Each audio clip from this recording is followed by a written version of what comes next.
So welcome everyone to this week's IBI Coffee and Talk. So this week we'll be hearing from Rehan Iftikhar, who is a member of our digital retail cluster, and he's going to be speaking to us about technology-enabled interactions in omni-channel retail. So I'll hand over to you, Rehan. Thank you, Grace, and welcome everybody. As Grace said, I'm a member of digital retail cluster at IBI, and I'm doing my PhD here at Maynooth as well. So I'll get on with it. So basically, I wanted to talk to you about two projects we are currently doing here at IBI within the digital retail cluster. The first one, design of technology-enabled interactions in omnichannel retail. That's related to the work I'm doing in my PhD, is kind of part of it. And second one is ethical data generation and exploitation in omnichannel retail. And that's the work, sorry about that.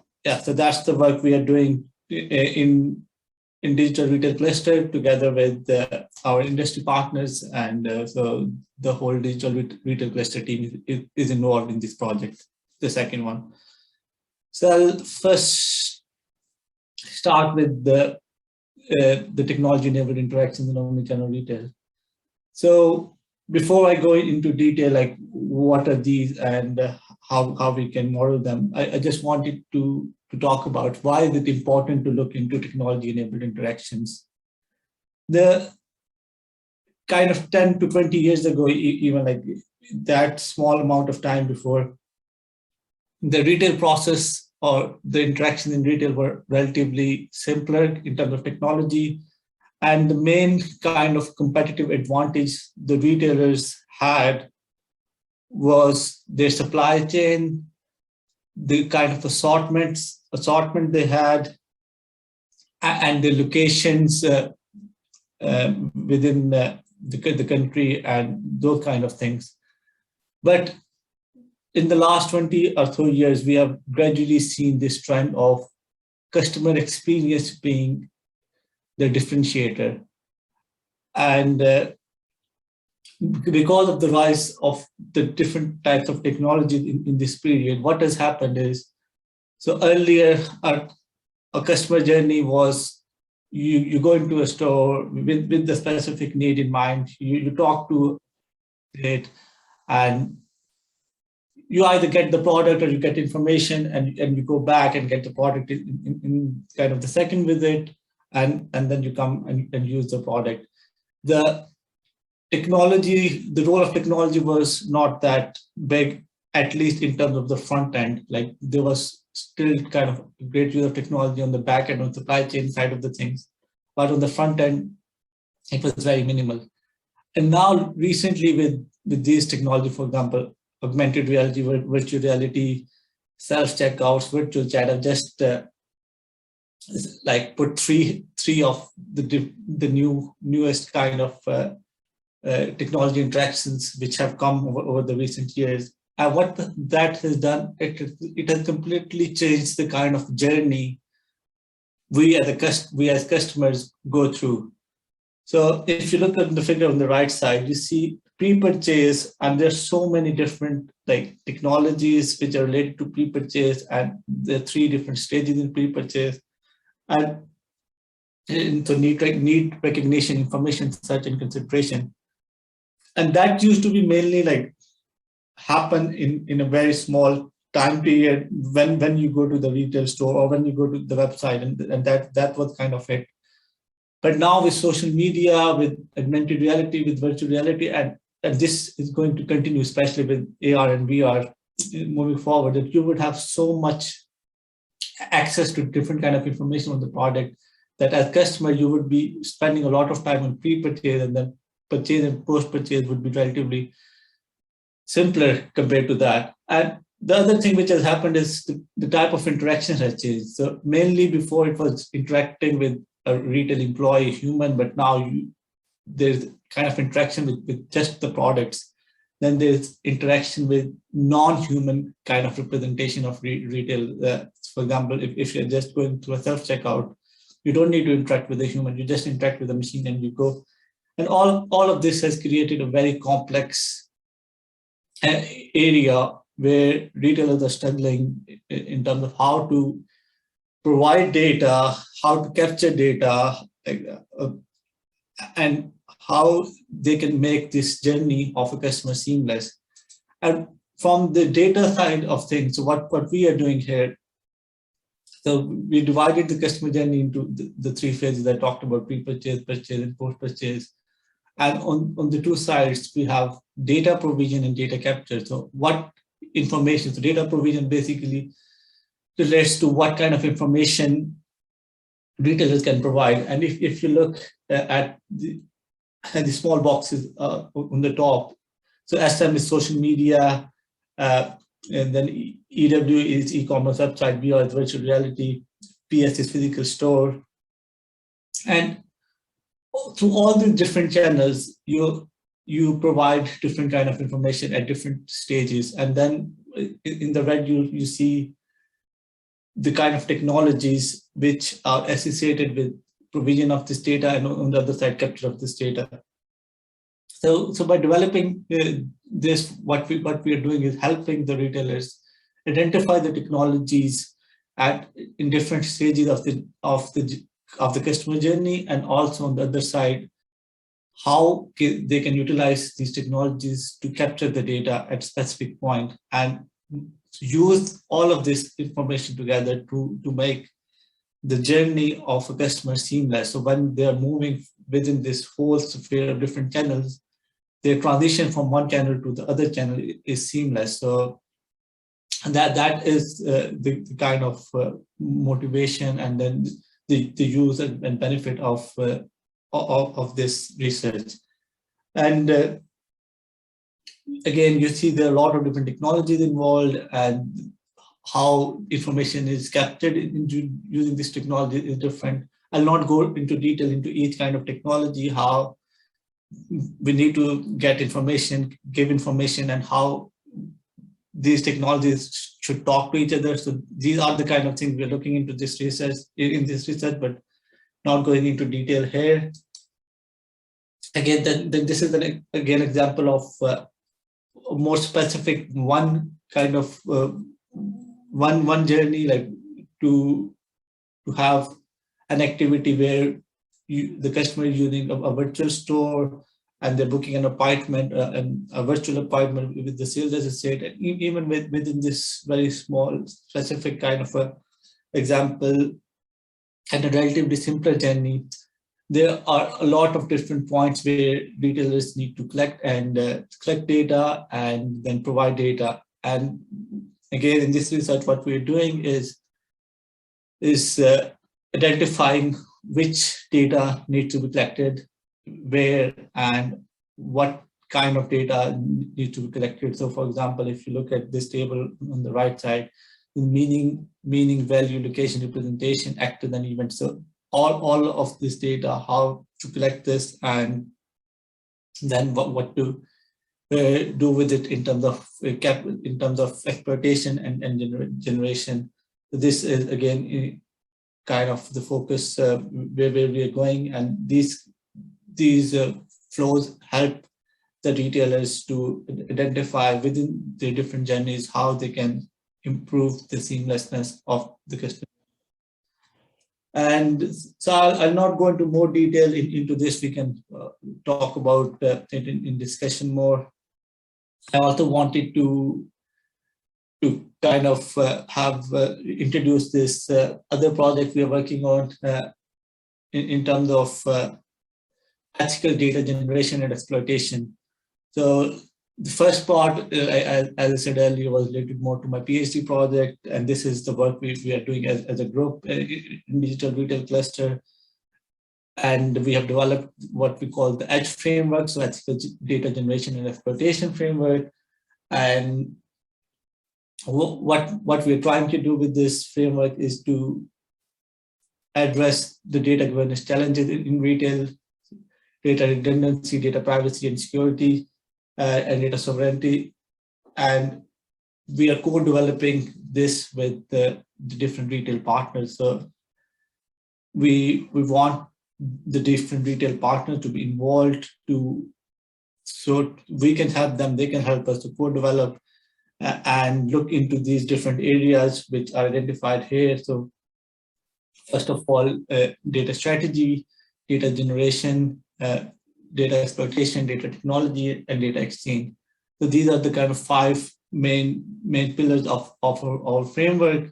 And within each pillar, we propose different sub parts. So for example, in data strategy, one of the main focus which we propose should be on privacy first in an omni-channel retail context, then channel integration, 360 view of the customer. So these three things, as you said, as you see, the first one, privacy first, is more on data generation. Like, so when you're generating the data, you should be very careful in terms of getting the consent and everything. And then in terms of data exploitation, when your channels are integrated, the data makes more sense and you get 360 view of the customer.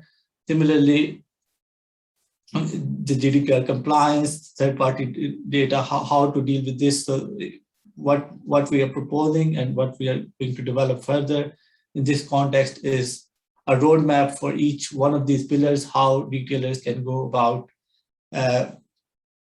using this framework to make themselves as ethical data governance retailers. So this is the purpose of it. And again, like we want to engage with more retailers on it. So we get overall a kind of picture. So we through this presentation, I also want to see if a retailer is listening and or if somebody knows a retailer and they want to join us to work on this together and make the data generation exploitation process more ethical, more trustworthy.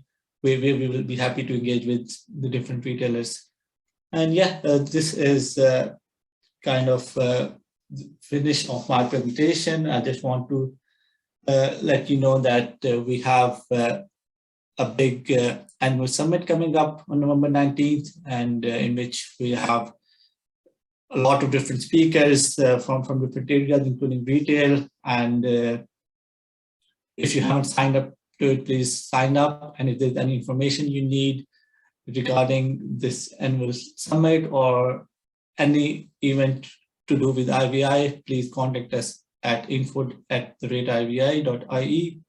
And you also have the social media channels, so Twitter, follow us on Twitter or LinkedIn, and if you want to get in touch, please, you can all use any of these channels. So thank you very much for listening. And now if there are any questions from the audience, I'm happy to take them.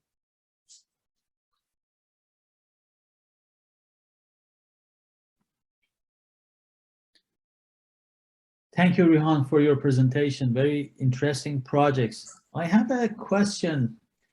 It's more to do with the first project. I look at the slide that you presented on the more or less the, yes, exactly, this one. When I look at different, I'm not sure if you're going to call it categories or different types of omni channels that a customer can go through. When I look at the physical side, that's what I see most of the time in operations management literature. And that's the literature I know to some extent. I don't know the other literature. So I was wondering, when you deal with what's their definition of omni-channel? How do they see it? So do they believe that the other aspects are also included as omni-channel, or do they also concern about the physical product, basically? Yeah, so a very good question, first of all. So there are two things in terms of how retailers perceive. So first of all, the main kind of thinking behind how they perceive this whole omnichannels is where they started. So the retailers who started off as bricks and mortar, their thinking and perception is completely different to the retailers which started in e-commerce or only online. So which were before. So if we go back 10 years ago, when most retailers were either bricks and mortar or e-commerce, they were not both, they were not omni-channel, let's say. So at that time, the e-commerce one thought of themselves as a technology company, and their kind of thinking was in that area that, okay, how do we make focus on different aspects related to technology. And the bricks and mortar, they were still very traditional, and they were looking from this product perspective and those kind of very retail specific product aspects, which you like in operation research. I know there has been a lot of modeling on what kind of assortment there should be and blah blah. But then in the recent years, the perspective is changing from both. The Amazon of this world are coming into the physical store, and now they're seeing the different aspects of that and engaging with that aspect. And your physical retailers, even your grocery retailers such as Tesco and Lidl, they are now going into this online environment, and they are seeing things differently. So, for example, they are launching these loyalty schemes and those kind of things, which were not here before in terms of the physical store. They were more of online thing. So now it's coming together, and most retailers are now, I have this perspective that both online and offline are equal, and they both should be integrated in this sense that one supports the other, and there is no main focus, at least of the good omnichannel retailers. Some are still struggling, and they focus on one or the other. But in literature, what we have learned is if you focus on one or the other, you are missing out on it. So whole of it should be seen as one, and that's how you should plan the whole retail process from supply chain to the customer experience, that whole of it is one channel. So that's what we mean by omni-channel, that everything is one, and all the planning should be done as this, and not, okay, we are mainly physical retailers, bricks and mortar, and we have an online shop. If that's the kind of thinking retailers have, they are struggling. But if the thinking is that all of this is omni, most of the other retailers we have seen are progressing, have more revenue, more profits. Thank you. Thank you. Hi, Rehan. Can you hear me? Yeah. Thanks for the very nice presentation. I also have a question on the Edge framework, which to me is actually very interesting. So congratulations on that work for you and everyone involved. My question goes to, I don't know if you had the chance to talk to more retailers about this framework, or the importance of data governance and also ethics, on the way you treat your customers' data. So I was just wondering, did you get what kind of impression did you get from the retailers you talked to? Are they still not really aware of the importance of these aspects, or do they think that it's too challenging to tackle all those elements, or maybe they think it's expensive? So could you give us an impression of what kind of issues they usually say to tackle those important dimensions? Thanks. Thanks, Douglas. First of all, I want to say that this is a project in its early stages, and so again, even this framework, that it would go through a lot of modification and hopefully move towards a more mature version. So the retailers we have talked to so far, so what impression I got is they see all of these things, ethics, GDPR, as a hurdle. Like, okay, we have to somehow overcome it, and they don't take it as something they want to do. They don't want to be GDPR. They don't get the crux of why GDPR is important. So they're still looking for ways to overcome it somehow, one way or another, in the short term, and they don't think long term, how would this impact their brand.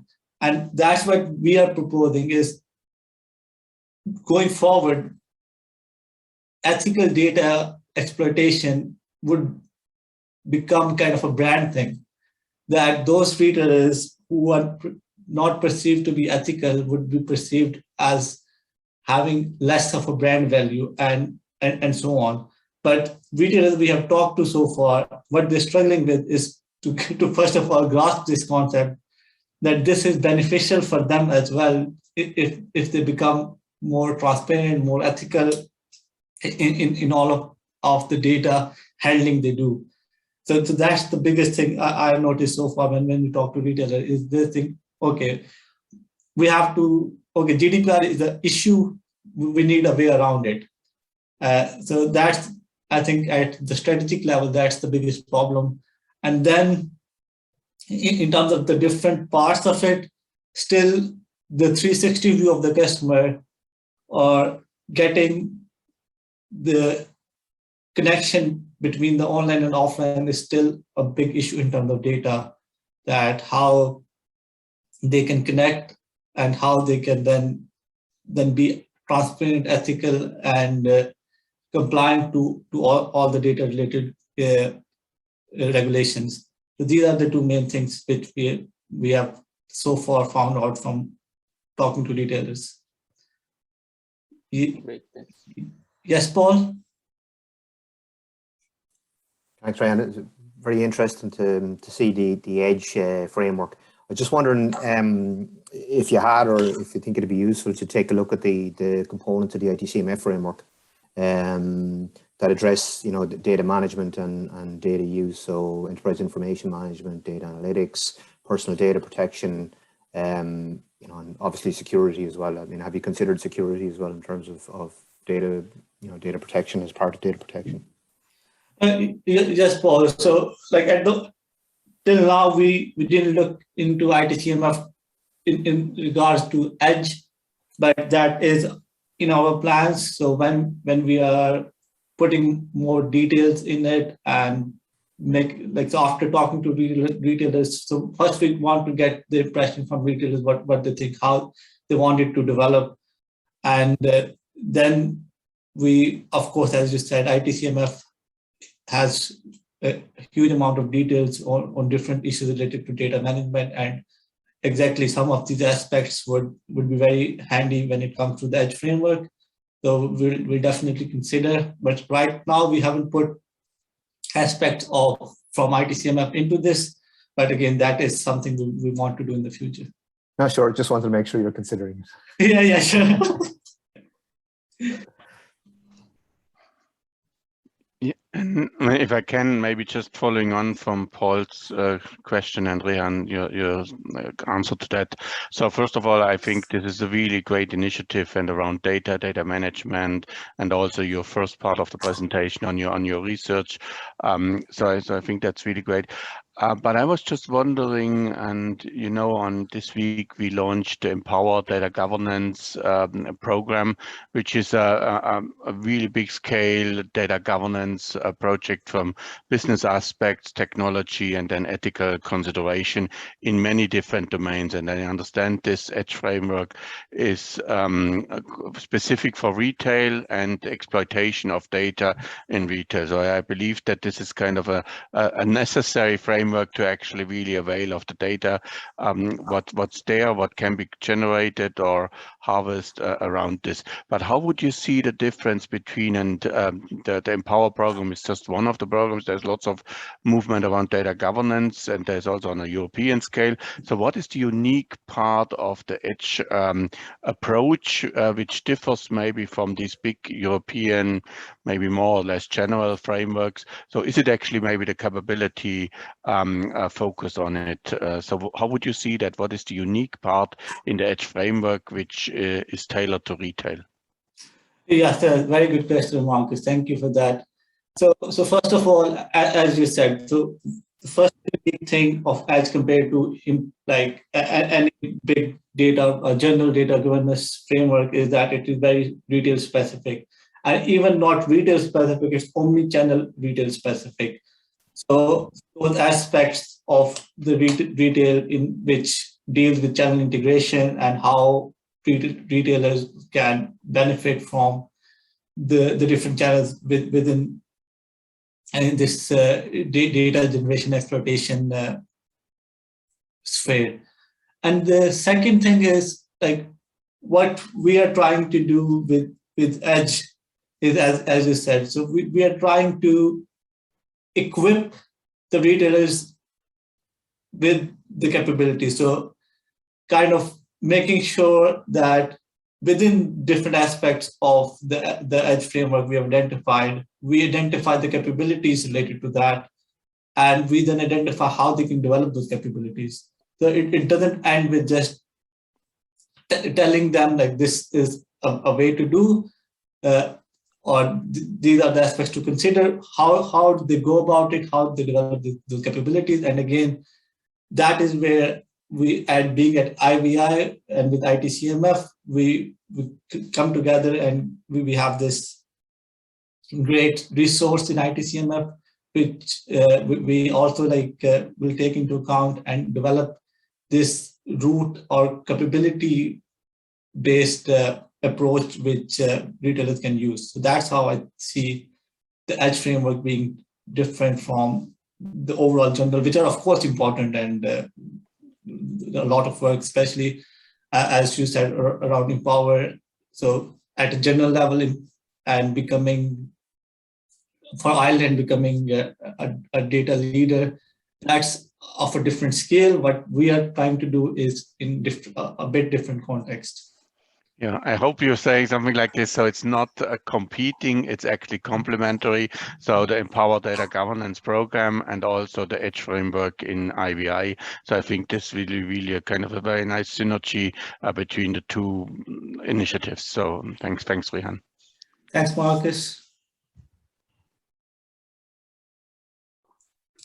And I just see that Paul texted this, so someone needs actually the portal access, so they can contact Paul or IVI, and then we can enable that. So the portal is basically where the ITCMF material around capabilities is located. And I also presume, Rehan, over time, the Edge framework will get one view of these capabilities. But yeah, so there's the portal access. So if you need that, just contact IVI or Paul or IVI members. Yeah, definitely. And I also see now we are at 2, so perfect timing, Marcus. In terms of ending it, so I think we should end it on that note that contact Paul, Grace, myself, or so if you need access to ITCMF, or even like if there's anything related to Edge or the other project I discussed, so you can email me as well. So thank you so much for listening to this, and see you next week with another coffee and talk from another researcher at IVI. Maybe just like kind of, I know you mentioned it already, the IVI Summit on the 19th of November, so only about 2 weeks away from now. So spread the word around the IVI Summit. So I think we have a really good lineup of speakers, keynote presentations, panels. So there's also a panel on digital retail. So I think this is an exciting opportunity to hear about IVI research and connect to it. So on the 19th of November, it's on the IVI webpage, the details. So spread the word around this. So I think it's really a fantastic event. So I just wanted to reiterate that. Yes, exactly. And please register as well. And you can, as Marcus said, communicate this link and other people to register as well. Okay, so I'll leave at that. Thank you so much. Grace, do you want to end it? Or should I end it? Thanks very much, Rehan. We'll be hearing from Douglas next week, and yeah, ivi.ie/summit 2021 if anyone wants to register. And all our IVI affiliated researchers, you should have all received the code where you can register for free, but if you haven't, again, get in touch with myself or info@ivi.ie and we can send that on to you. So thanks very much, everyone. See you next week.